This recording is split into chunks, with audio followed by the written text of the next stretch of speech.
Hotel Transylvania as a franchise has been very polarizing for many people. It's a series of movies people either love or hate. I'm somewhat mixed on the movies. The first was just alright for me, nothing that amazing, and the second film was just mediocre at worst. But I have praised each movie for their distinct animation styles and great cast of characters. Yeah, I know Dracula can be a bit of an asshole, especially in the second movie, but I enjoy these characters and the chemistry they have with each other. So now that a third movie is here, how does it hold up? Dracula is running his hotel business as usual, but he sometimes drifts into depression from remaining single for so long. So his daughter Mavis arranges a cruise to give everyone a break and let the family spend more time together. And the ship itself is destined to vacation to the lost city of Atlantis. On board the ship, Dracula falls in love with the ship's captain, Erica, but Mavis begins to suspect that she's up to something sinister.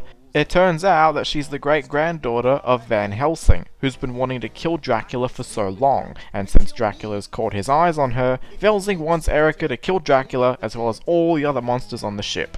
The plot itself is really nothing that amazing to me. It feels very predictable, and don't get me wrong, predictability is never a bad thing as long as the execution is fun and enjoyable, and I think that's where Hotel Transylvania 3 shines the most. Plot-wise, it's not a standout, but what we get in between is pretty decent. The animation is great as always, vibrantly colourful and greatly detailed. The character designs are once again very distinct and unique to help make each character stand out. Dialogue is witty and jokes hit just right.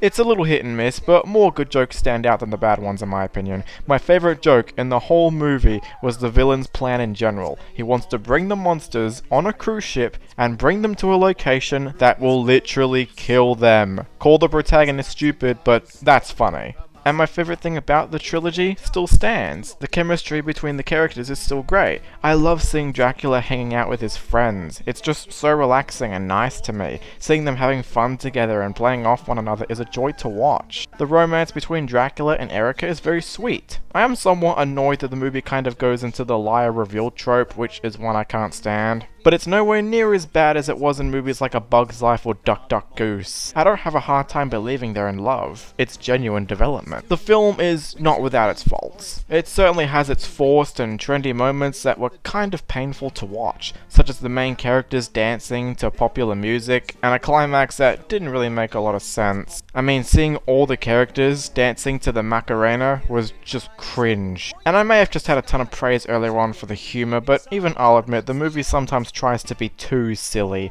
almost to the point where it's hard to take anything seriously. I don't really know what else I can say about this movie because I didn't get a lot out of it. Hotel Transylvania 3 is simply just another sequel on top of a polarizing franchise that I do have a soft spot for, but won't hesitate to call out its faults. And given that there's now a fourth movie coming out in 2021, I doubt this series is going to end anytime soon. I don't love it, it has plenty of problems that are cringe to me, but I see this as a perfectly fine movie for kids to enjoy. A bit hard to consider this a family movie due to the amount of times it tries to be silly, but I think some people can get into it. If you didn't like the previous two movies, I doubt this one will change your mind, but I see it decent enough to have a second ride. Place your dead king deep inside, and that's the end!